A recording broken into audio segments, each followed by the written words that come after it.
William stood at the window of his small apartment, watching the rain fall on the busy London street below. His hands shook slightly as he held the letter from the hospital. The words on the paper seemed to blur together, but the meaning was clear. The cancer had spread. The doctor said he had maybe 6 months left.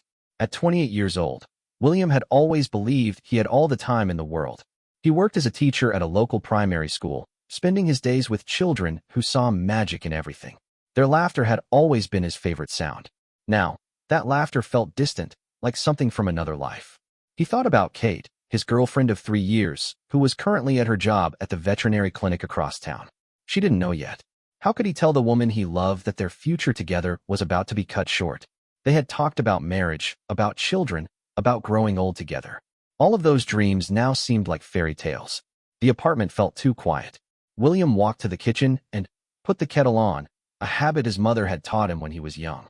Tea makes everything better, she used to say. But William knew that no amount of tea could fix this. Kate had been working late shifts all week, caring for sick animals. She had such a gentle way with creatures in pain, always knowing exactly what to say to comfort both the animals and their worried owners. William loved watching her work, seeing how she could calm a frightened dog or nurse an injured bird back to health. She had healing hands and a heart full of compassion. When Kate finally came home that evening, her dark hair was pulled back in a messy bun, and she had that tired but satisfied look she always wore after a good day at work. She kicked off her shoes and smiled at William, that same bright smile that had captured his heart when they first met at university. "You look serious," she said, noticing his expression. "Rough day with the kids?" William had prepared what he would say, but seeing her face made all the words disappear. Instead, he just held out the letter. Kate read it slowly, her smile fading with each line. When she finished, she looked up at him with tears in her eyes. "How long have you known?" she asked quietly. "I got the results this morning," William said. "I've been feeling sick for weeks, but I thought it was just stress from work." Kate set the letter down and walked over to him. Without saying anything, she wrapped her arms around him and held him tight.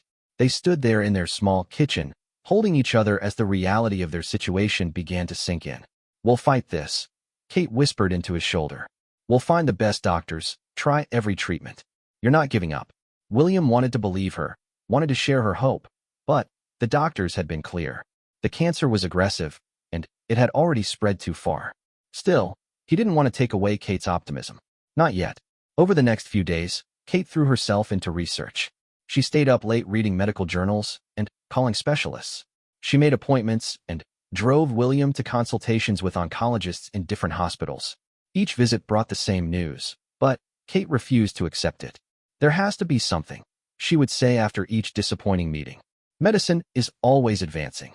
There are experimental treatments, clinical trials." William watched her fight for him with an intensity that both amazed and broke his heart. She was using all her energy to save him, but he could see what it was doing to her. She wasn't sleeping, barely eating, and had started calling in sick to work. The children at William's school noticed the change in him too. During story time, little Emma, one of his favorite students, raised her hand. "Mr. William, are you sad?" she asked with the directness that only children possess. "Sometimes people get sad, Emma," William replied, kneeling down to her level. "But being around all of you makes me very happy. My mummy says when people are sad, hugs help," Emma said, and before William could respond, she threw her small arms around his neck.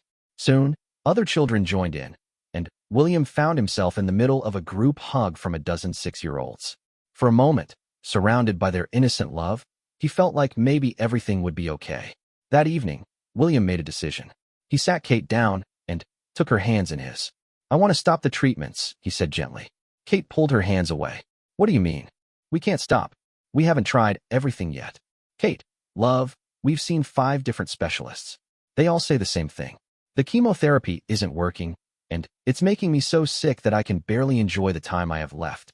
But if we don't try, then—" Kate's voice trailed off, unable to finish the sentence. "Then, we spend whatever time I have left actually living," William said. "I don't want to spend my last months in hospitals. I want to spend them with you, doing the things we love." Kate was quiet for a long time. Finally, she looked up at him with red, tired eyes. "How long?" she asked. "The doctors think maybe 4 or 5 months, if I'm lucky," William said. Kate nodded slowly. Then, laid her head on his chest. Then, we make them the best 4 or 5 months anyone has ever had, she said. William kissed the top of her head, breathing in the familiar scent of her shampoo mixed with the smell of the animals she cared for. I love you, Kate, he whispered. I love you too, she replied. More than all the stars in the sky. It was something they used to say to each other when they were first dating, a silly romantic phrase that had become their own special way of expressing their feelings. Now, those words carried a weight they had never had before. That night, they held each other closer than they had in weeks. Outside their window, London continued its busy pace. Millions of people rushing through their lives, taking for granted the time they had. But, inside their small apartment, time had become the most precious thing in the world. The next morning, Kate woke up with a new sense of purpose. If they only had months together, she was going to make sure every single day counted. She called into work and requested extended leave, telling her supervisor about William's condition. Her boss, Mrs. Henderson, was understanding and told her to take all the time she needed. William had already called his headmaster and arranged for a substitute teacher to take over his class. It was one of the hardest phone calls he had ever made. Teaching wasn't just his job, it was his passion. But he knew he needed to focus on what mattered most now. So, Kate said over breakfast, pulling out a notebook she had started the night before. I've been thinking about all the things we've always said we wanted to do, but never had time for. William looked at the list she had written. Some items made him smile. Visit every bookshop in London, learn to dance properly, have a picnic in Hyde Park. Others made his heart ache. Get married, see the northern lights, grow old together, and sit on a porch somewhere. This is ambitious, William said, running his finger down the page. We have to be ambitious, Kate replied. We can't waste a single moment feeling sorry for ourselves.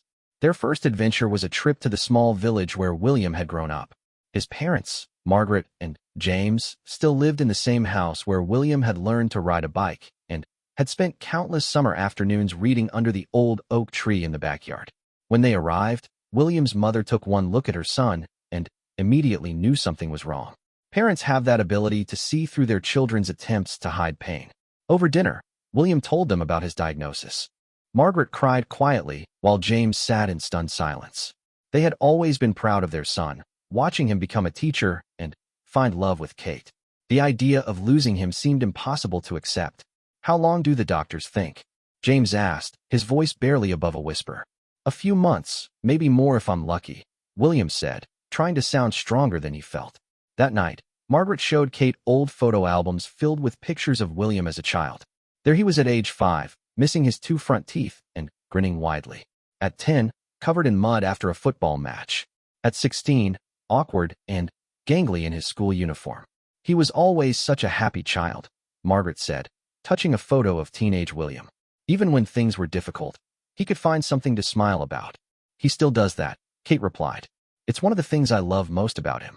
Margaret looked at Kate with the kind of understanding that only comes from truly loving someone. You're going to take care of him, aren't you? Every single day, Kate promised. William spent the weekend helping his father with small projects around the house, fixing a leaky faucet and painting the garden shed. These were simple tasks, but they felt meaningful in a way that surprised him. He was creating something lasting, leaving small marks of his presence that would remain after he was gone. On Sunday evening, as they prepared to return to London, Margaret pulled William aside. I want you to have this, she said, pressing something small into his hand. It was his grandfather's wedding ring, a simple gold band that had been worn smooth by decades of love. Mom, I can't, William started to protest. Your grandfather would have wanted you to have it, Margaret said firmly. He always said that love was the only thing that really mattered in life. When they returned to London, William and Kate threw themselves into their list with determination. They visited every bookshop in Charing Cross Road, spending hours browsing through old novels and poetry collections. They took dance lessons at a small studio in Covent Garden, laughing as they stepped on each other's feet while learning the waltz. Kate documented everything with her camera, taking pictures of William feeding pigeons in Trafalgar Square, reading to children at the local library, and sleeping peacefully on lazy Sunday mornings. She wanted to capture every expression, every moment of joy, knowing that these images would be all she would have left someday. One evening, as they walked along the Thames, William stopped suddenly. Kate, he said, his voice nervous but determined. She turned to look at him and saw that he was kneeling on the wet pavement, holding his grandfather's ring. People walking by paused to watch, sensing that something special was happening. "I know this isn't how we planned it," William said, his voice shaking slightly. "I know we always talked about waiting until we had more money, until we could afford a big wedding and a house with a garden. But I don't want to wait anymore." Tears were already flowing down Kate's cheeks as she listened. "Catherine Sarah Mitchell," he continued, using her full name the way he did when he was being serious. "Will you marry me? Will you be my wife for whatever time we have left?" "Yes," Kate whispered, then, louder, "Yes, of course, yes." As William slipped the ring onto her finger, the small crowd that had gathered burst into applause. Strangers who didn't know their story but could feel the love between them cheered and took pictures. An elderly woman wiped tears from her eyes and told them they were beautiful together. They decided to get married quickly, in a small ceremony with just family and close friends. Kate's parents flew in from Scotland, and William's colleagues from school insisted on helping with the preparations. The children from his class made handmade decorations and practiced singing a special song for the ceremony. The wedding took place in the same church where William had been baptized as a baby. Kate wore her grandmother's dress, which her mother had carefully preserved for 20 years. It was simple but elegant, made of ivory lace that caught the light coming through the stained glass windows. William wore his father's suit, altered to fit his now thinner frame. The illness was beginning to show in his appearance, but his smile was as bright as ever when he saw Kate walking down the aisle. The ceremony was short but filled with love. When the priest asked if they would take each other in sickness and in health, for richer or poorer, until death do us part, both William and Kate felt the weight of those words in a way that most couples never do. After they exchanged vows, William's students performed their song, a simple melody about love lasting forever. There wasn't a dry eye in the small church. The reception was held in the church hall, decorated with flowers that Kate's mother had arranged herself. Instead of a traditional wedding cake, they had cupcakes that the children from William's class had helped to decorate. Each one was unique, some lopsided, some covered in too much frosting, but all made with love. During their first dance, William whispered in Kate's ear, "Mrs. Thompson, I like the sound of that." "I love the sound of that," Kate replied, holding him close as they swayed to the music. Later that evening, alone in their apartment, they sat on their small balcony looking out at the city lights. Kate's head was resting on William's shoulder, and she was still wearing her wedding dress. "Do you think we're crazy?" she asked. "Getting married when we know what's coming." "Maybe," William said, running his fingers through her hair. "But I'd rather have a short marriage to you than a long life with anyone else." Kate looked up at him, memorizing the way the moonlight fell across his face. "I love you, William Thompson. I love you too, Kate Thompson, more than all the stars in the sky." As they sat together on their first night as husband and wife, neither of them talked about the future or the time they didn't have. Instead, they focused on the moment they were living, holding each other close and feeling grateful for the love they had found, even if it would be brief. The weeks following their wedding were filled with a bittersweet happiness that neither William nor Kate had ever experienced before. Every morning felt like a gift, and they approached each day with an intensity that made ordinary moments feel extraordinary. Kate had learned to read the signs of William's good days and bad days. On good days, they would venture out into the city, visiting museums they had never been to or taking long walks through neighborhoods they had never explored. On bad days, they would stay home, and Kate would read to William from his favorite books while he rested his head in her lap. One particularly difficult morning, William woke up feeling nauseated and weak. The pain in his abdomen had gotten worse during the night, and Kate could see the effort it took for him to even sit up in bed. "Maybe we should call the doctor," Kate suggested gently, but William shook his head. "No more doctors," he said firmly. "We agreed, remember? I want to spend today with you, not in a hospital waiting room." Kate bit her lip, torn between respecting his wishes and her instinct to do everything possible to help him. She had become an expert at hiding her own fear and sadness, putting on a brave face for William's sake. Instead of arguing, she helped him to the living room and made him comfortable on the sofa with pillows and blankets. Then, she disappeared into the kitchen and returned with a tray of his favorite breakfast, toast with honey, weak tea, and fresh strawberries.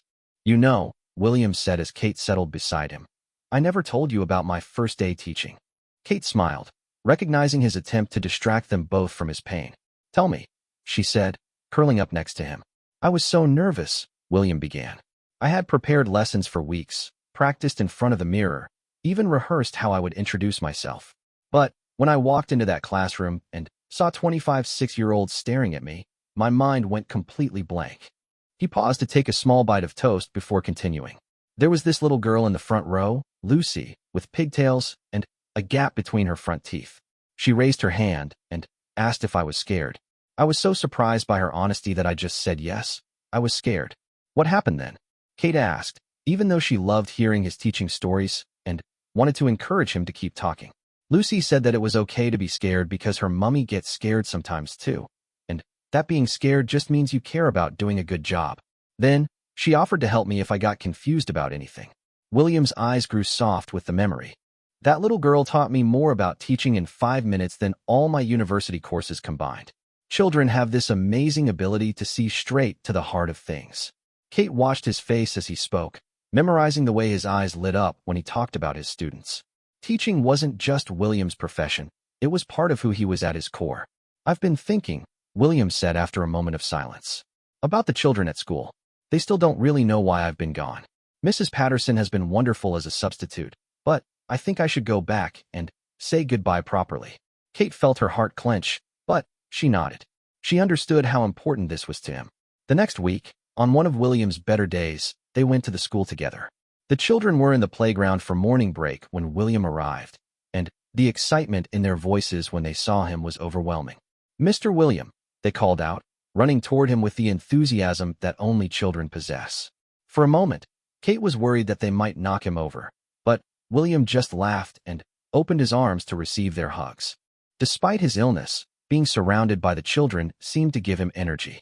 "We missed you so much," said Emma, the little girl who had hugged him that day when he was feeling sad. "Mrs. Patterson is nice, but she doesn't tell stories the same way you do." William knelt down to Emma's level, though Kate noticed it took more effort than it used to. "I've missed you all too," he said. "More than you can imagine." The headmaster, Mr. Davies, approached them with a gentle smile. "The children have been asking about you every day," he said. "Would you like to spend some time with them today?" William looked at Kate, who nodded encouragingly. "I'd love that," he said. They spent the morning in William's classroom, which Mrs. Patterson had maintained exactly as he had left it. The walls were still covered with the children's artwork, and the reading corner still had the comfortable cushions where William would sit during story time. William read the children their favorite story, The Giving Tree, his voice sometimes shaking with emotion. When he finished, little Tommy raised his hand. "Mr. William, are you sick?" he asked with the directness that had always made William love working with children. William looked around at all the young faces watching him, waiting for an answer. He had always believed in being honest with children, treating them with the respect they deserved. "Yes, Tommy, I am sick," William said gently. "Sometimes people get very sick, and the doctors can't make them better." "Are you going to die?" asked Sarah, a quiet girl who rarely spoke up in class. Kate held her breath, not sure how William would handle such a direct question. "I might," William said honestly. "But that's not something you need to worry about. What I want you to remember is how much I love each and every one of you, and how proud I am of how smart and kind you all are." Little Emma raised her hand again. "Mr. William, if you die, will you watch over us from heaven?" William's eyes filled with tears, but he managed to smile. "I think I will," he said. "And I'll be very proud when you all grow up and do amazing things with your lives." Before they left, the children presented William with a card they had all signed. It was decorated with drawings of the classroom, stick figures that were supposed to be William and the students, and messages written in the careful handwriting of 6-year-olds. "We love you, Mr. William," read one message. "You are the best teacher in the whole world," said another. Kate watched William read each message carefully, his face a mixture of joy and heartbreak. That afternoon, as they walked home from the school, William was quieter than usual. "Are you okay?" Kate asked, linking her arm through his. "I'm glad I went," William said. "They needed to know, and I needed to tell them goodbye properly. Children are much braver than adults give them credit for. They can handle the truth." That evening, Kate found William sitting at their small desk, writing in a notebook she had never seen before. "What are you working on?" she asked. "Letters," William said without looking up. "For you, for my parents, for some of the children. Things I want to say while I still can." Kate felt a chill run down her spine. The reality of their situation was becoming harder to ignore with each passing day. William was getting weaker, and No amount of love or positive thinking could change that fact. How many letters? She asked, sitting down beside him. As many as it takes, William replied. I want to make sure everyone knows how much they mean to me. Over the next few days, William spent hours writing. Kate would bring him tea and snacks, but she didn't interrupt. She understood that this was something he needed to do for himself. One evening, William handed Kate a sealed envelope with her name written on it in his careful handwriting. Don't read it now, he said quickly when she started to open it. This is for later, for when I'm not here anymore. Kate stared at the envelope, feeling its weight in her hands. William, I don't want to think about later. I just want to think about now. I know, William said, pulling her close. But I need to know that you'll have something for me when the time comes. Something to help you remember not just how I died, but how much I loved living, especially living with you. Kate carefully placed the letter in their bedroom dresser, next to the photo from their wedding. She didn't want to think about a time when a letter would be all she had left of her husband, but she understood why William needed to write it. As autumn turned toward winter, William's condition continued to decline. The pain became more frequent and more intense, though he tried his best to hide it from Kate. She could see through his attempts at bravery, but she pretended not to notice when he had to stop and rest after walking just a few blocks. One December morning, William woke up and couldn't get out of bed. The pain was too intense, and he felt dizzy whenever he tried to sit up. Kate called their doctor, who came to the apartment and examined William privately. How long? Kate asked the doctor when they stepped into the kitchen. Days, maybe a week, Dr. Marsh said gently. I can arrange for hospice care, make him more comfortable. Kate nodded, though she felt like her world was collapsing around her. She had known this day would come, but she still wasn't prepared for it. When the doctor left, Kate sat on the edge of their bed and took William's hand. Dr. Marsh says we should call hospice, she said, her voice barely above a whisper. William squeezed her hand weakly. Is it time? He asked. Kate nodded, unable to speak. Then, let's make these last days beautiful, William said, managing a small smile. No sadness, only love. The hospice nurse, Mrs. Chun, arrived that afternoon with a gentle manner that immediately put both William and Kate at ease. She was a woman in her 50s who had been caring for people in their final days for over 20 years, and she had the kind of peaceful presence that comes from helping many families through their most difficult moments. My job is to make sure William is comfortable and that you both have everything you need during this time, she explained to Kate while William dozed. This is about living as fully as possible, not about dying. Mrs. Chin showed Kate how to manage William's pain medication and what signs to watch for. She also helped them rearrange their bedroom to make William more comfortable, bringing in a hospital bed that could be adjusted and ensuring that everything he might need was within easy reach. Talk to him, Mrs. Chin advised Kate. Tell him stories, read to him, play his favorite music. Even when he seems to be sleeping, he can still hear you. Your voice will be a comfort. When William woke up that evening, he seemed more alert than he had been in days. Kate was sitting beside his bed, reading from a book of poetry they had bought during one of their bookshop visits. That's beautiful, William said, his voice hoarse but clear. Read me the one about the love letters. Kate flipped through the pages until she found the poem he meant. It was about two lovers separated by war who kept their love alive through letters, and it had always been one of their favorites. As she read, William watched her face in the lamplight. Even now, even in these circumstances, Kate was the most beautiful thing he had ever seen. Her dark hair fell across her cheek as she read, and her voice gave the words a music that made them even more meaningful. Kate, William said when she finished reading. Yes, my love. I need you to promise me something. Kate set the book aside and took his hand. Anything. Promise me that after I'm gone, you'll keep living. Really living, not just existing. You'll fall in love again, maybe have children, travel to all those places we wanted to see together. Kate shook her head immediately.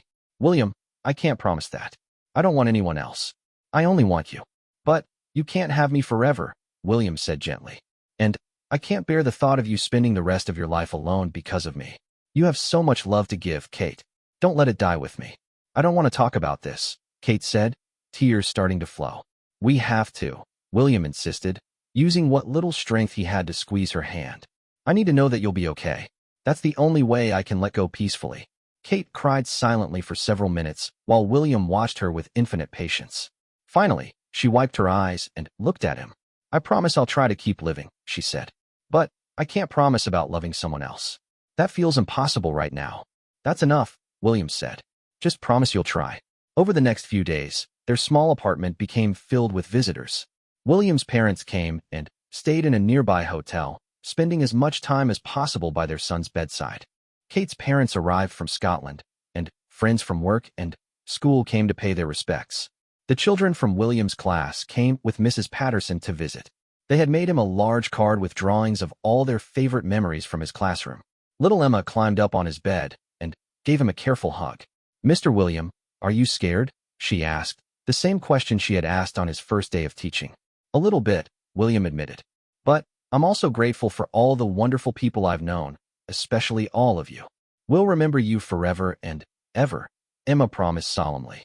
After the children left, William asked Kate to help him write one more letter. His hands were too weak to hold a pen properly, so he dictated while she wrote in her neat handwriting. "Dear Emma and all my wonderful students," he began. "I want you to know that being your teacher was the greatest honor of my life.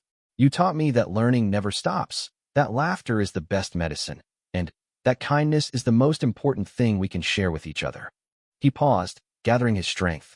"I want you to promise me that you'll keep being curious about the world, that you'll be kind to people who are different from you, and that you'll never stop asking questions. Most importantly, remember that you are all special and capable of doing amazing things." William asked Kate to make copies of the letter for each of the children in his class, along with a small book for each of them. He had asked his mother to help him choose books that would be meaningful for children their age, stories about courage and friendship, and finding magic in ordinary moments.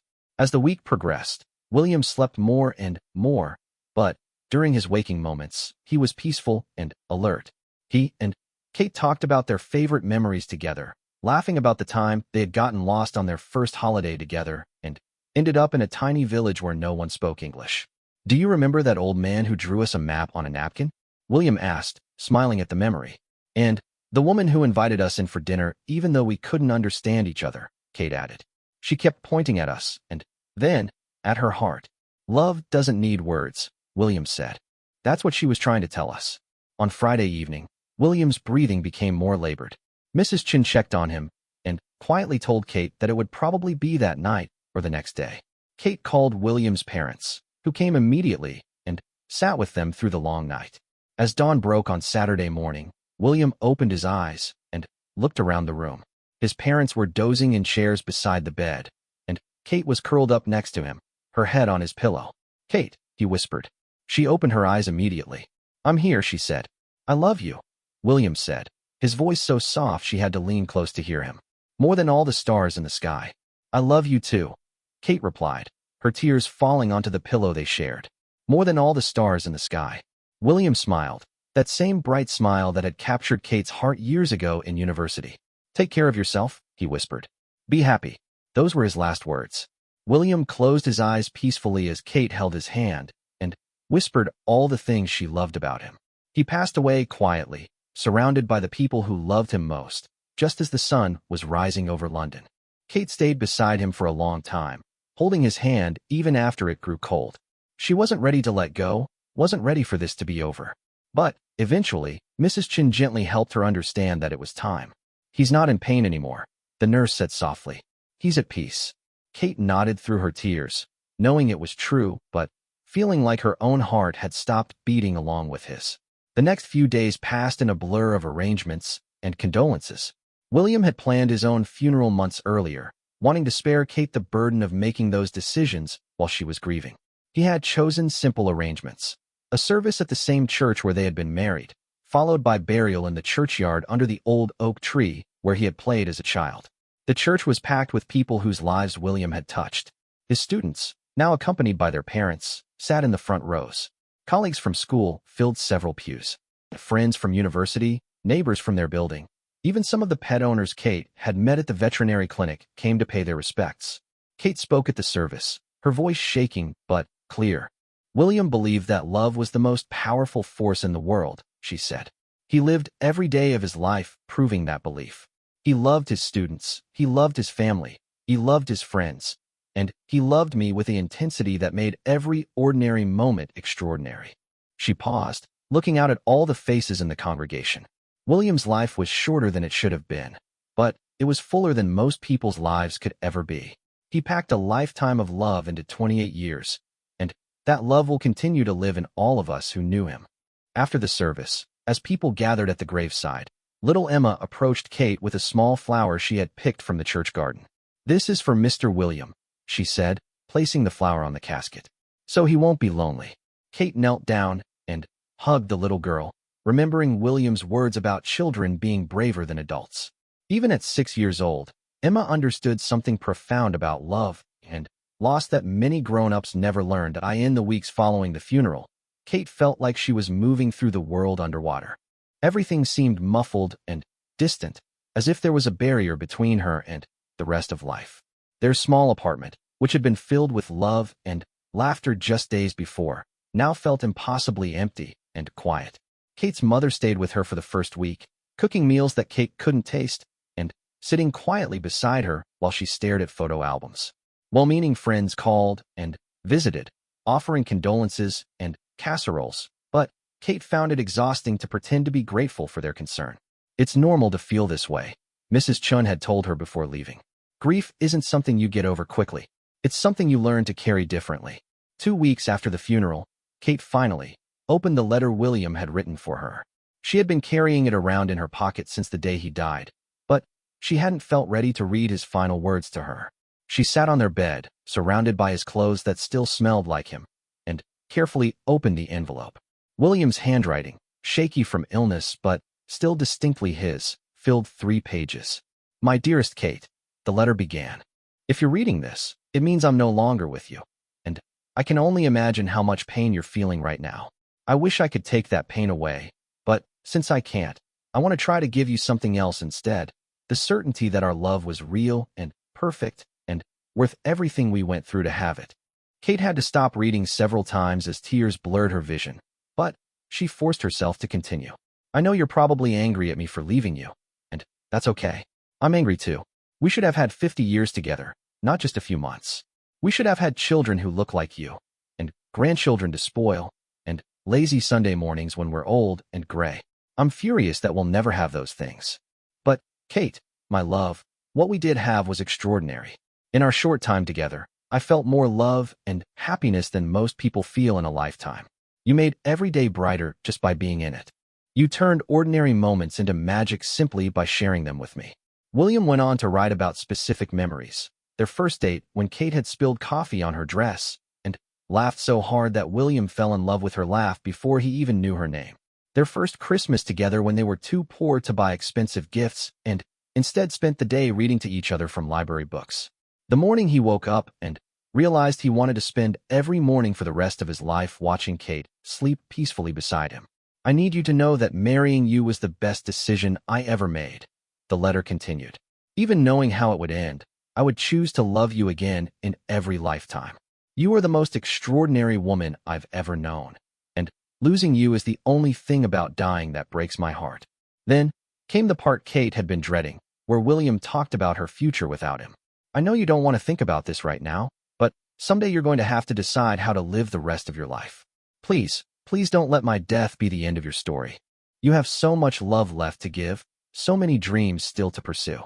The world needs your kindness, your laughter, your incredible ability to heal broken things. I'm not asking you to forget me or stop loving me. I'm asking you to love me enough to keep living fully. Take that trip to Scotland we planned. Learn to paint like you always wanted to. Maybe even go back to school and become a veterinarian like you dreamed about when we first met. And yes, my darling, someday fall in love again. I know that seems impossible now, but I hope that years from now, you'll meet someone who makes you laugh the way I did, who loves you the way you deserve to be loved. Don't feel guilty about that happiness. It won't diminish what we had together, it will honor it." The letter ended with the words that had become their special phrase. "I love you more than all the stars in the sky, and I always will. Until we meet again, my beautiful Kate." Kate cried until she had no tears left, clutching the letter to her chest. But, strangely, reading William's words also brought her the first moment of peace she had felt since his death. His love for her filled every line of the letter, and his hope for her future made her want to try to honor his memory by living the kind of life he would have wanted for her. A month after the funeral, Kate returned to work at the veterinary clinic. Her colleagues were understanding about her grief, allowing her to take breaks when she needed them, and giving her the easier cases until she felt ready for more challenging work. On her first day back, Dr. Martinez brought in a small, injured sparrow that someone had found in the park. The bird's wing was broken, and it was clearly frightened and in pain. As Kate gently examined the tiny creature, she felt something stir inside her that had been dormant since William's death. "We can fix this," she told Dr. Martinez. "It'll take a few weeks, but this little one can fly again." Working with her hands to heal the sparrow's wing, Kate remembered why she had chosen this profession. There was something profoundly meaningful about helping creatures in pain, about using knowledge and compassion to make broken things whole again. Over the next few weeks, Kate cared for the sparrow daily, feeding it and monitoring its healing. The bird gradually grew stronger, and its wing healed properly. The day they released it back into the park, Kate watched it soar into the sky and felt something she hadn't experienced since William's death: joy. 3 months after the funeral, Kate received a letter from Emma, William's former student. The little girl's mother had helped her write it, but the words were clearly Emma's own. "Dear Mrs. Kate," it read in careful, childish handwriting. "I miss Mr. William very much, but my mommy says he is watching us from heaven. I think he is proud of you for taking care of hurt animals like he took care of hurt hearts. Love, Emma." The letter included a drawing of Kate with various animals around her, and, in the sky above, a stick figure that was clearly meant to be William, complete with his characteristic smile. Kate put the drawing on her refrigerator and found herself smiling for the first time in months. Children really were braver and wiser than adults sometimes gave them credit for. As spring arrived, Kate made a decision. She enrolled in part-time evening classes to complete the veterinary degree she had abandoned years earlier to support William through his teaching certification. It would take several years, but she finally felt ready to pursue the dream she had set aside. On the first anniversary of William's death, Kate visited his grave with a small bouquet of daffodils, his favorite flowers. She sat beside the headstone and talked to him, telling him about her studies, about the animals she had helped heal, about the slow process of learning to live with grief instead of being consumed by it. "I'm trying to keep my promise," she told him. "Some days are still really hard, but I'm trying to build a life that would make you proud." As she sat there in the peaceful churchyard, Kate felt a presence that she couldn't explain. It might have been her imagination, or it might have been something more, but for a moment she felt surrounded by love and approval, as if William was somehow letting her know that she was on the right path. 2 years later, Kate graduated from veterinary school with honors. At the graduation ceremony, she carried a small photo of William in her pocket and felt his pride as clearly as if he had been sitting in the audience applauding. She opened her own practice specializing in wildlife rehabilitation, helping injured animals return to their natural habitats. On the wall of her office, she hung the drawing that Emma had made, alongside a photo of her and William on their wedding day. Kate never remarried, though she did eventually find companionship with Dr. James Hartley, a fellow veterinarian who understood her dedication to her work and respected the love she would always carry for William. Their relationship grew slowly from friendship to something deeper, built on shared values and genuine affection rather than the passionate intensity she had known with William. "He must have been an extraordinary man," James said one evening as they sat in Kate's garden, watching the sunset. "He was," Kate replied. "He taught me that love isn't measured by how long it lasts, but by how deeply it changes you." On quiet evenings, Kate would sometimes reread William's letter, finding new comfort in his words as the years passed. His love had indeed changed her, making her more compassionate, more grateful for each ordinary day, more determined to use her time on Earth to help heal the broken things she encountered. Kate lived to be 87 years old, spending her long life caring for animals, mentoring young veterinarians, and supporting families dealing with terminal illness. She never forgot William's smile or the way he had faced his death with such grace and courage. When Kate's own time came, she died peacefully in her sleep, surrounded by the many animals she had rescued over the years. Those who knew her said that in her final moments, she seemed to be smiling at something wonderful that only she could see. At Kate's funeral, now-grown Emma, who had become a teacher like William, spoke about the profound impact both William and Kate had had on her life. "They taught us that love doesn't end when someone dies," Emma said to the gathered crowd. "It transforms into something that guides us, inspires us, and helps us become better people." Their love story didn't end with William's death. It continued through every life Kate touched, every animal she healed, and every person she inspired to live more fully. In the end, William and Kate's love did exactly what they had hoped it would do. It outlasted their brief time together and became a source of light and healing for everyone who had been fortunate enough to witness it. Their story became a reminder that even in the face of loss and grief, love remains the most powerful force in the universe, capable of transforming ordinary moments into something extraordinary and giving meaning to even the briefest of lives. Years later, people still talked about William and Kate's love story. It became the kind of tale that friends shared with each other during difficult times, a reminder that love, even when it ends in loss, is always worth the pain. Their story proved that some love stories don't need a lifetime to be complete. They only need to be lived with complete authenticity and courage. And somewhere, in the space between memory and hope, between earth and sky, William and Kate's love continued to exist, more than all the stars in the sky, eternal and unbroken by death itself.